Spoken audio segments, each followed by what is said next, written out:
खड़ा चली रथ निर्माण कार्य जगतसिंहपुर जिलार नावगां ब्लॉक अंतर्गत गारे जगन्नाथ मंदिर में दीर्घ वर्ष हेब रथयात्रा अनुष्ठित हो आसुछि।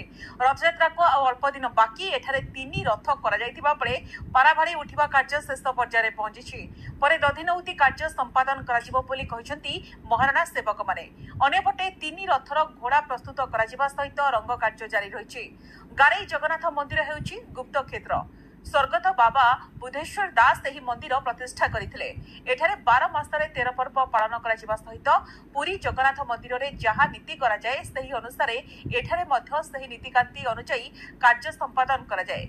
रथयात्रा रे एठारे 30,000 रु अधिक लोकंकर समागम होइथाय। एठार विशेषत्व हेउछि कि एठारे श्वेत बाट सियाली लटा एवं सुभद्रांक दारू तुलसी बण मध्य रहिछि। सेहिपरि एठारे सुभद्रांक रथ को केवल महिला माने टाणीथिबा बेले पुरुष माने जगन्नाथ एवं बलभद्रंक रथ को टाणंती।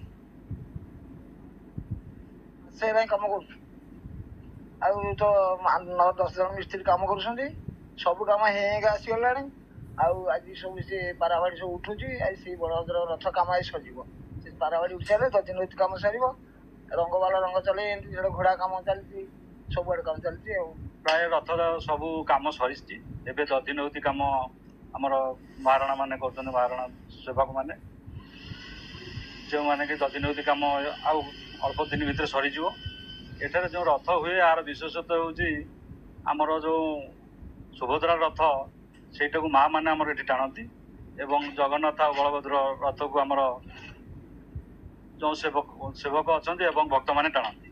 ठाकुर आशीर्वाद स्वप्नादेश मुझे बाबा मठ में पहुँचिकी 2003 मसीहा बड़ रथ आरंभ है से आसी कम पार्श्व देवता कम घोड़ा सारथी यही कम जोग देइथिले प्रति वर्ष आसी काम कर।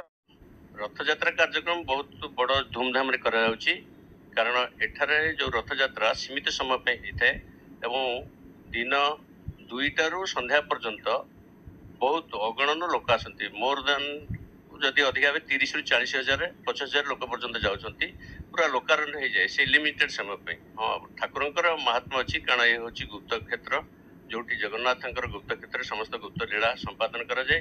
ठाकुरंकर जो 12 मास 13 लीला अच्छी ठाकुर करा जाए और समस्त पुरी रे जो कार्यक्रम करा जाए एठार से कार्यक्रम नीतिकांति अनुसार करा जाए।